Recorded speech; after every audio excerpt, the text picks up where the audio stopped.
Ahoy! Oh, he's stuck with ahoy. I like it. It's a thing. It's going to be my thing. Ahoy. It's a thing now. That's 2 episodes. Yeah. It's a thing. Welcome to episode 2 of Bottom of the Stream, where we are talking about the hidden gems that are hidden at the bottom of Netflix. I'm Nick. I'm Adam, and we are Bottom of the Stream.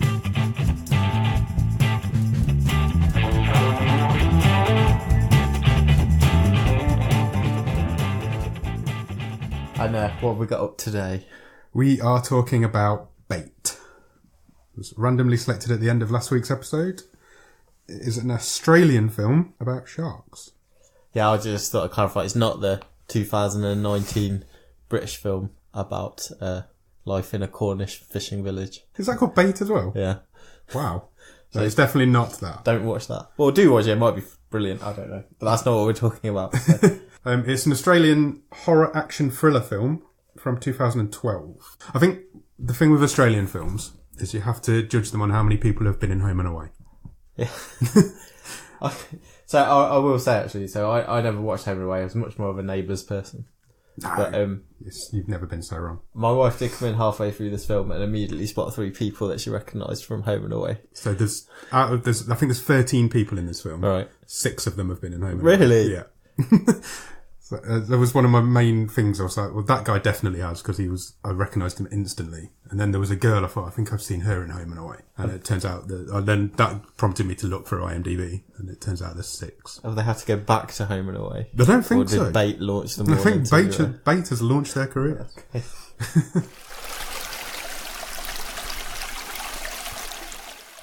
So, let's talk about Bait. Baby. We did this last week. Give me your 1-word review of Bait. Wet. Wet. I like it. That doesn't really describe the film, but I'll go with it. I'm going to go with fun. I really, really enjoyed this film. Okay. I just thought it was fun. So there's been since Mega Shark versus Giant Octopus, shark B-movies have become a real thing. You can't move for a shark.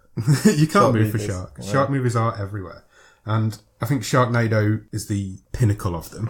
You're not getting any better than any of the Sharknado films.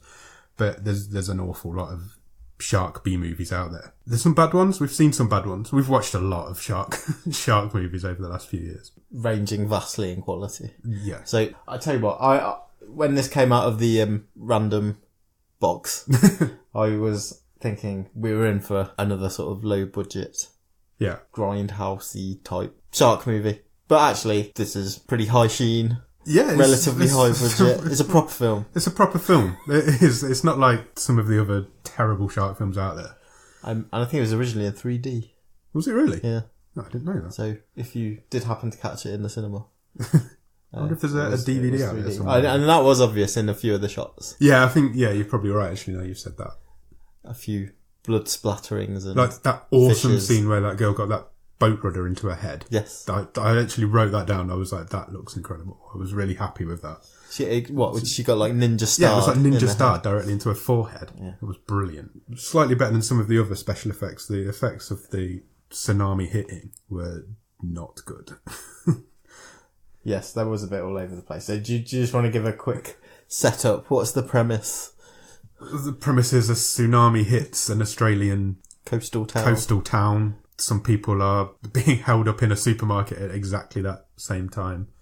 Julian McMahon's in it. Yeah, he's famous. He's famous. Yeah. Not so much famous now as he was probably in 2012, but he plays somebody who's... I got the impression he was being blackmailed. Yeah, so he was being coerced into performing this armed robbery of this supermarket. Seems a random thing to armed rob. Yeah, and I don't think we ever really... Because more important things happened. Yeah, we lost track the of that. The supermarket was flooded with sharks. So, so the tsunami hits the supermarket in the middle of this hold-up. They all get stranded in there, and there's 3 sharks in the supermarket. There's 2 or 3, I'm not sure.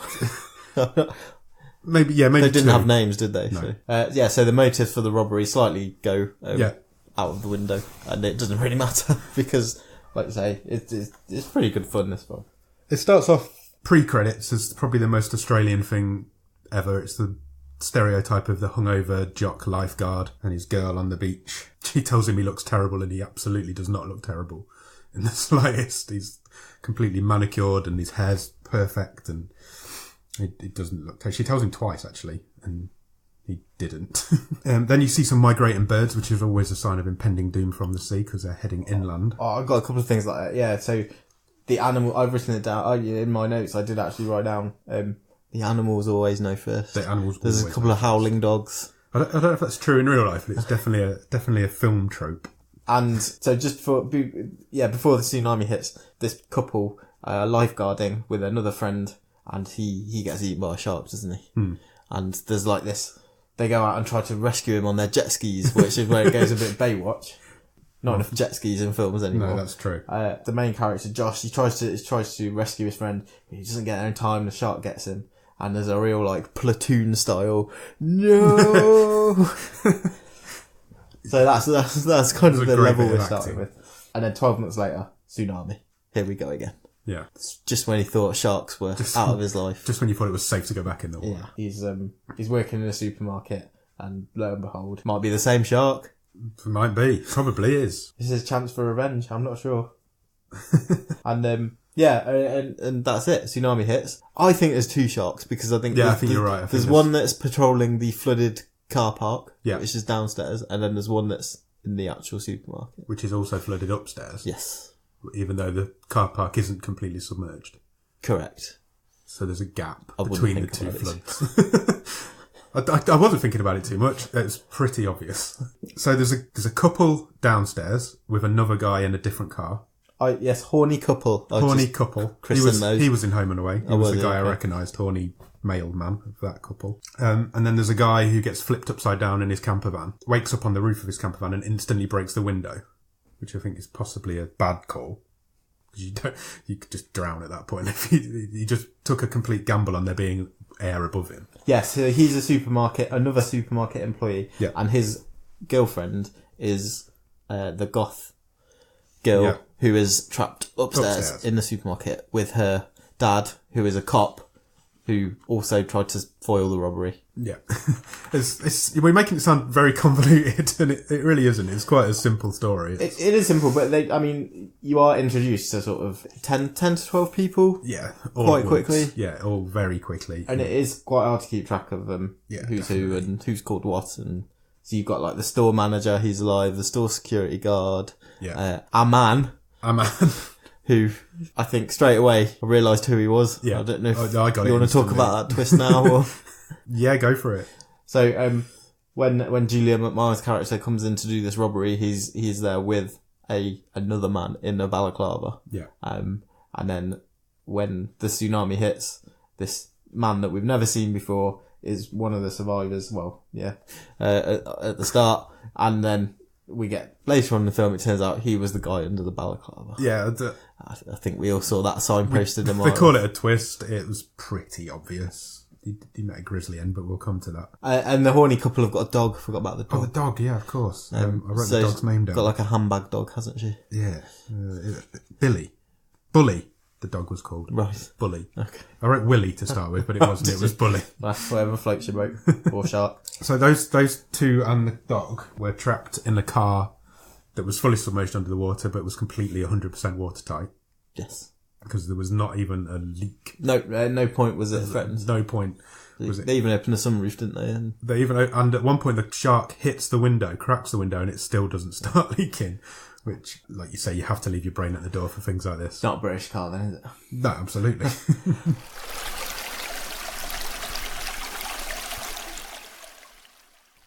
The only other people probably it's worth mentioning. So we already talked about Josh. So it just so happens who was his girlfriend in the pre-credits scene. Yeah. She happens to wander into the supermarket as well. She's there at the same time, and it seems like this is the first time. She's also been in Home and Away. Oh, okay. It seems like this is the first time they've seen each other since that fateful day when they lost their other friend. They appear to have lost touch by a shark somehow. And she's there with her new boyfriend, isn't she? Yeah. So at this point, they're all trapped on the top shelves of the rackings in the supermarket. The first person to die is a guy called Bob. So Bob's the security guard. Bob is the security guard. And a couple of them split up and they go looking for exits. Yes. To the front of the store and then unsuccessfully. So Bob gets ripped apart by the shark. Ripped in half. Yeah. I think. He's more bits, isn't he? Bits and bobs. Nice. I'm giving you that. That was a great joke. Yeah, so he's not long for this film. There was a really good shot of him trying to get back on the railings, and then he just floats away from his own arm. Yes. He's just hanging from the railing, and his arm, he just floats away. It's brilliant. And I think that's where you can tell, like I said, there's more, it's a step above your average shark disaster film. Yeah, there's a bit more creativity and budget with some of these deaths. I'm trying to think of some of the cheaper ones that we've watched over the years. There was one where they were all stuck in a lifeguard tower that was god awful, but I can't remember what it was called. Ghost Shark. Ghost Shark's a great film. It was pretty terrible. It's a terribly great film. I can't remember what it's called. The one thing I have written down is the guy who plays the store manager. I thought was awful. There's a guy called Adrian Pang, and I thought his acting was atrocious, even for a film like this. I thought he was just really, really bad. And he's been in a lot of things. Yeah, I mean, none of them were great. No, but they weren't. I think you're probably right. I'm not saying that the rest of them are Oscar winners, but I think you're probably right. He stuck out in his... He stuck out like a sore thumb because he was just so hammy and over the top. He had a good death, though. He had an incredible death. So one of the things they tried to do to escape is they tried to get him up into the air conditioning, don't they? Yeah. And see if he can sort of crawl his way out. They kind of hoist him up, don't they, on a rope. Yeah. And he doesn't quite get in. Half of him gets in. And then, obviously, when he's trying to climb into the aircon, the shark happens to leap up and again bites him in half. Bites him in half. There's something weird about laughing about people being bitten in half, but it is funny. I don't care what anybody says. Yeah, but it is all played for laughs. So then they decide they need to turn the electricity off because there's a hanging cable that's hitting the water that's impeding them. Yeah. So really, quite randomly, they decide to dress a man up as a shopping trolley. I like this bit. I loved this bit, but it is just imagine writing it. It's so ludicrous that so basically they cover this guy in cages. They go A-team, don't they? They go all they go MacGyver on it. So it's basically they try to make a human shark suit. Faraday cage type of shark suit. Yeah, so they cover him completely in a cage and then submerge him underwater with a really long snorkel made of piping, and he gets to the electricity box. Yes, but gets to the fuse box. Doesn't quite make it. Oh no! Of course, his snorkel isn't quite long enough. It's about 3 inches too short.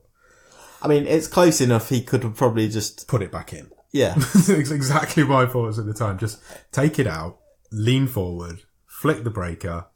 Put your snorkel back in. Yes. Not that this film is noted for its realism, but the fact he started very slowly, bit by bit, deconstructing his own shark cage suit. He decided the best thing to do would be to take the suit off, risk getting eaten by a shark, and also risk drowning, when he could have reached it just by holding an arm out. But he went out a hero. Oh, he died a hero, definitely. Stephen. Was that Stephen? Yeah. I didn't write his name down. So he was the new boyfriend of Tina, who was Josh's ex. Okay, I've got you. Okay, that makes sense. He went down a hero. He did go down a hero. So then we go back into the car park, and the dog... by this point, the horny couple have got out of the car through the sunroof by the shark getting distracted. What distracted the shark? The other guy making noise. Yeah, so the other chap down here, Ryan, the ex-supermarket employee, so he creates a distraction. And they get on the underside of another car. Correct. So it's his van. It's his van. Okay. So he's moved to the sort of pile of rubble and detritus that's at the end of the car park. They go the other way to get on top of his van. He makes a lot of noise, distracts the shark. They only make it to the upturned van because the horny guy lobs the dog. Sacrifices the dog to the shark. Which is brilliant. Or does he? Or does he indeed? That was a brilliant moment because the girl he was with didn't even notice straight away. No, when he just that was the deal breaker for her. Shark. Yeah, that was the deal breaker for her. That's when she realised he wasn't. He wasn't the right guy for her. Material. I laughed out loud at that point because he just lobbed that dog into the water, bought himself enough time. It was the nice sound effect as well of you just the dog going. Yeah. So yeah, I did enjoy that. Great scene. I don't mean I enjoyed it like that. I love animals. I love animals as well, but there's nothing more funny than the dog getting thrown at a shark. Apparently, was Julian Marn in was he in Home and Away at any point? No. Do you know he was married to Danny Minogue for a bit? She was in Home and Away. There you go. Like, there's a connection to every Australian actor. There's a connection, I'm sure of it. It's the 7 stages of Home and Away. It's at that point then that the store manager gets bitten in half. We jump forward a little bit there. Yes, so that happens. He gets, like we say, chomped up when he's trying to get in the air conditioning. And this is where they start to formulate a bit of a plan, don't they? The guys in the supermarket. Yes. And they decide they need some bait. Being in a supermarket, they're not too far away from the meat counter. Yeah. So Jamie, who's the goth girl, she volunteers. I can't remember how it comes up to be her, but anyway, she just goes for it. Yeah. Swims over to the meat counter, manages to sort of get inside. Is it a cage or she's behind the counter? I think she's behind the counter. But she gets there just before the shark. Yeah. The shark tries to come over the top and she bops it on the nose, doesn't she? Which is what you're supposed to do if you get attacked by a shark. That's what they always tell you. Punch a shark in the nose. Which turns it around. She grabs a load of meat, gets back to the racking. Yeah. Awesome. That was a great scene. The next person to die was Horny Kyle, who was he fell in the water after trying to save the other guy who was crawling along some pipe. That's right, yeah. Yeah. Oh, and then is this the point where now they decide they need a human piece of bait? Yeah, so the meat doesn't really work and they decide they need live bait to help. What they want to try and do is basically try and catch the shark, like fish for it. Yeah. So they've got they found a hook, don't they? Yeah. They wanted to put this meat on the hook, tie the other end of the rope to it. Is it around a concrete pole or something? Pillar, yeah. So they want to tie the shark, basically limit where the shark can go so they can try and escape. The meat doesn't work, so this man who turns out to be the robber from the start. Yeah, I think it's at this point, isn't it? Yeah, he decides, well, we need live bait, so he chucks another one of the supermarket employees in. Yeah. She manages to get out. Yeah. And Julian Marnes' character kills. He doesn't just kill him. The guy. He runs him through. Runs him through with a big machete. And lobs him in. And He's the bait. They hook the shark. The shark's caught. The shark is on a tether. It's now tethered and can only swim around in one little section of the supermarket. Yes. So they're saved.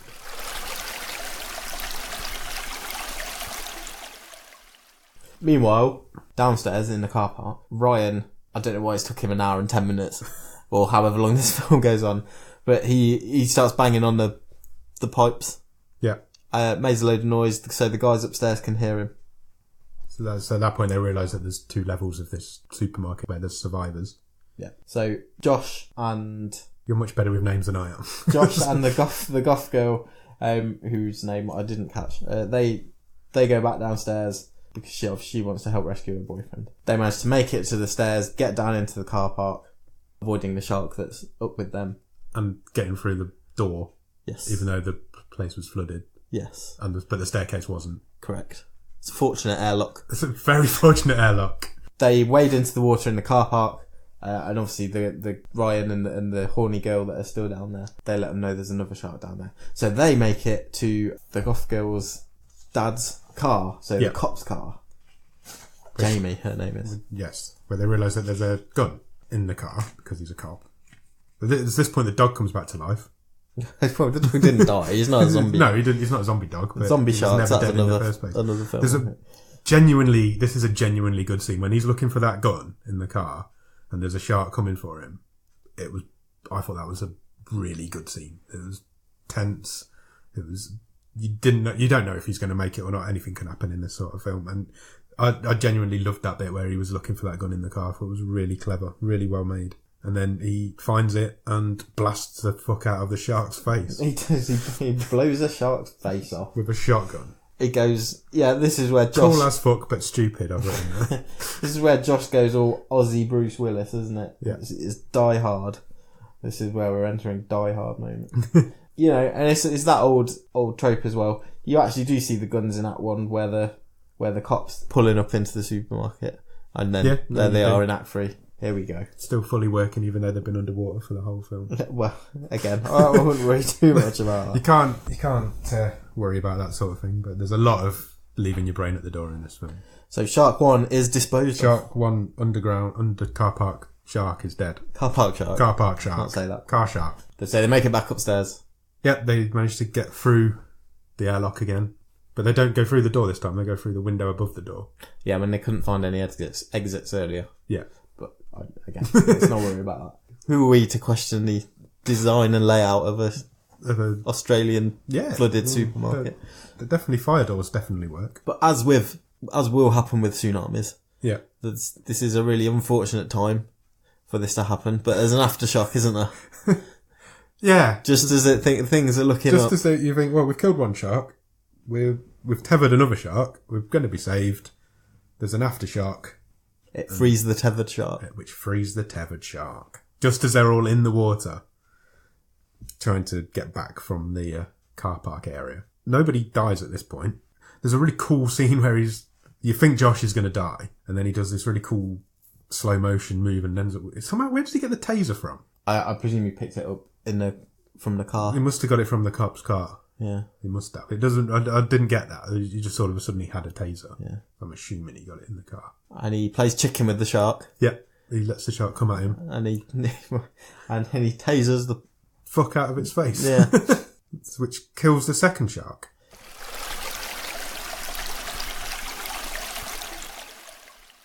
Meanwhile, Julian Marnes' character Brady, he puts a couple of these. He switches the breakers back on. Yeah. Puts a couple of these electrical wires together, which Yeah. somehow blows a huge hole in the wall, And yeah. and that's their way to freedom. That's their way to freedom. They are out of the supermarket. And then there's a great line where they're all looking off in the distance. And one of them says, "What are we going to do now?" And the other one says, "Start over." Which is a line from an apocalyptic film when realistically they've just got to move a couple of miles inland. Maybe he was talking about their careers. It's like, it's devastating for the area you're in, but 2 miles inland, nobody's even noticed. It did make me laugh. And that was the final line from the film. Did you enjoy this film then? One more thing I need to say about this film before I tell you that. Yeah.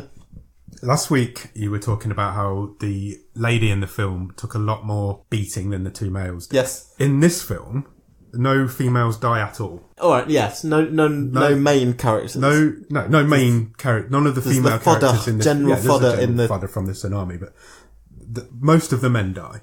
But there is not a single female casualty in this film. Which That's interesting. I found it quite interesting. Yeah, I fucking loved it. I'm not going to lie, I loved every single minute of it. But I've got a real thing for this sort of film. You know I have. It's B-movies, shark movies, low-budget, teen, getting ripped apart movies are brilliant for me. It's stupid, but it knows it's stupid. Yes. And that's fine. I think It's this whole new shark genre of film is that we're making a shark film, we know it's stupid, go with it, and you'll love it. And I think and it's even in Hollywood now. You've got films like The Meg coming out, or have been out now. And it was a shark film that was ridiculously stupid, but it was so much fun. And I think that's what shark films need to be. yeah. This was fine. I'm not as high on it as you are. I mean, I enjoyed it. It was. I would say if you've got an hour and a half and you just want to turn your brain off, then yeah, go for it. Yeah. I mean, like I said earlier, none of the performances were great, but None of them were particularly, not apart from the really store expecting manager, that. none of them were particularly bad either. yeah, I mean, for me, it didn't quite have the charm that some of these shit, but know their shit films have. Yeah, I know what you mean. It's no Sharknado. But it was fine. Yeah. I agree. I'm not saying I'm stopping short of saying recommend it, go and see it, but it was enjoyable. If you're into these sort of films, if you're into Sharknado and Ghost Shark and Mega Sharks and things like that, then you're going to enjoy it. Go out and watch it. You've probably already seen it. And yeah, and it had some pretty creative deaths in, and you can't. No, there was some good effects. And Can't some say fairer good than effects. No, I thought it was I really enjoyed it, and it was 100 times better than Open House. Let's put it that way. Yeah, there's no comparison there. This was a lot more fun. This was fun to watch. I didn't end up being angry at the end of this film. Put it that way. So yeah, you've probably already seen it because that's what we recommend you do before you listen to the podcast. But recommend it to other people. Let us know what you think. Contact us on Twitter. The Twitter is. I can never remember. We the really Twitter should learn the Twitter. I'm going to write it on a post-it note or something. So the Twitter's bots, BOTS_podcast. And we've also got an email address, bottomofthestream@gmail.com. So contact us there, let us know what you thought, and we will get into the discussion. Yeah, contact us with any thoughts. We'd love to be reading some of your opinions out as well, a bit of feedback. Yeah, That'd be really good. definitely. We'll pretty much get back to you as well. I mean, if you tell us that this film's rubbish, we're going to come back at you and say, no, it's not. I'm all up for reading out, what you guys think of these things as well. Yeah, definitely. I'm definitely up for that. So BOTS_podcast for the Twitter and bottomofthestream@gmail.com is the email address. Subscribe to the podcast. rate and review the podcast. That'd be really helpful. 5-star review would be nice. It's new and it needs reviews. Tell your friends. Tell your friends, tell your family, tell your enemies, tell whoever you want. That's about it. Shall we pick next week's film? Yes. Let's go for it.